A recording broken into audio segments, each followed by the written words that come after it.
Rabbi Isaac Shalom was an individual that in this community also, the bits of Torah, how Maggid David opened up at the very beginning, it was a war. It was a war, and he pushed through. He pushed and he pushed and he pushed. He didn't take no for an answer. He kept on going. He was very concerned about the Yahudut that was going on in those countries of Morocco, Algeria, Tunisia. That whole region was very, very difficult. I don't know if you know the history.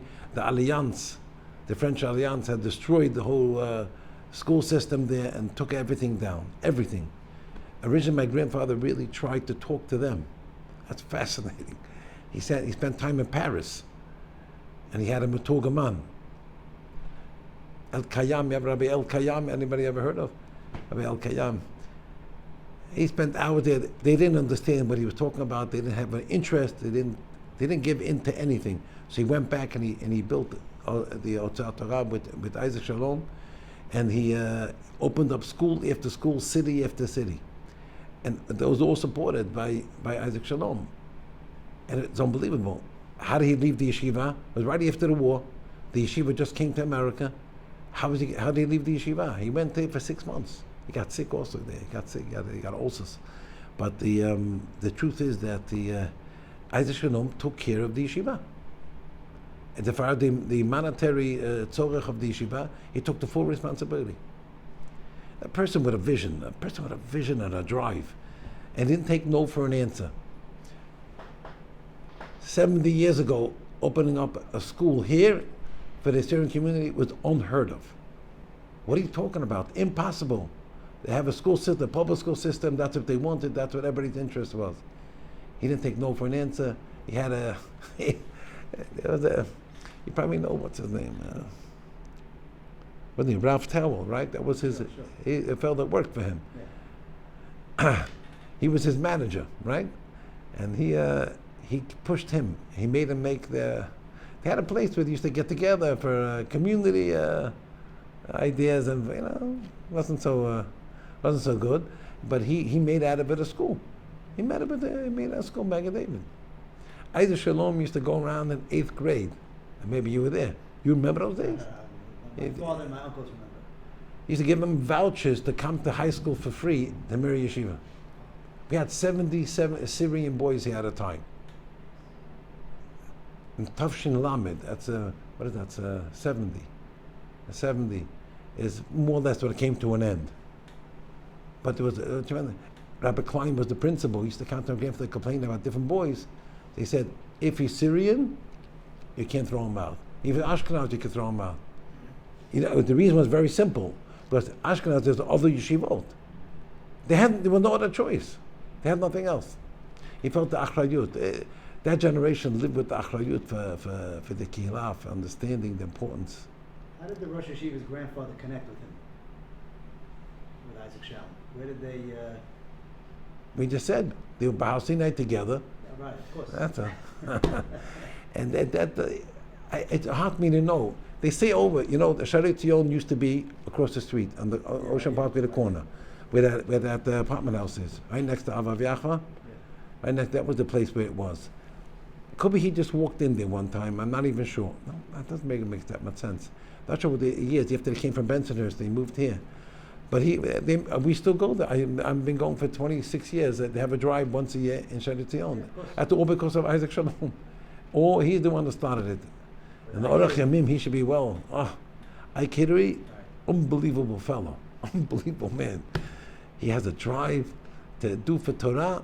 He does for Parat Yosef, he does for the mikveh, he does for Mir Yeshiva. But it's unbelievable. I don't know exactly. I was, was a child, or even before I was born. That connection was way back.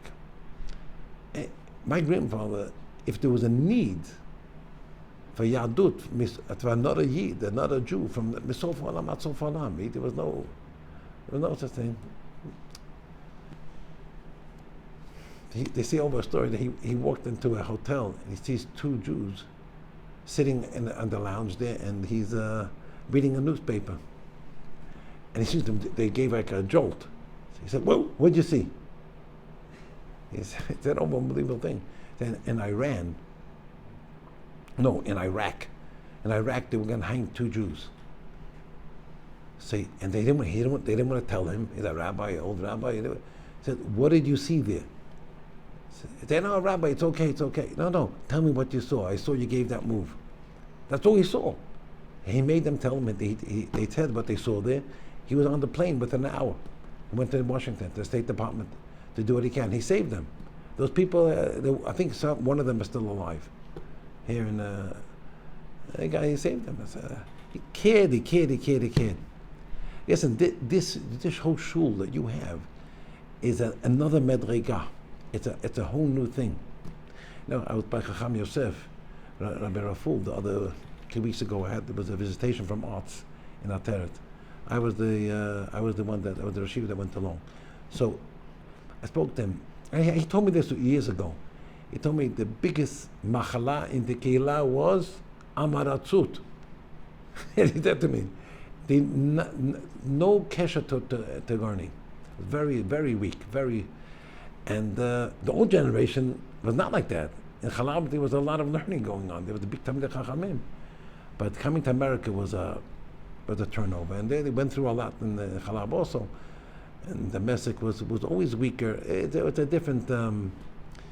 but they had a drive for Torah, to teach Torah, learn Torah. This whole Kehillah was set up for the sake of Torah. It started off with a group of young men that wanted to learn. He went with them. Very driven.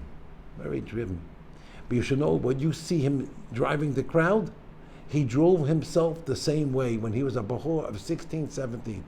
There he walked into the yeshiva, and long payalach. But with such diligence, such a beautiful thing. And he's still very appreciated. He was very close to it. Rabbi Birnbaum loved him. Shum Birnbaum Zechariah Bracha had a special kasher with him. Cared for him all through all difficulties and hardships. He was really close. And I had a zchut to be part of that also. I saw a lot.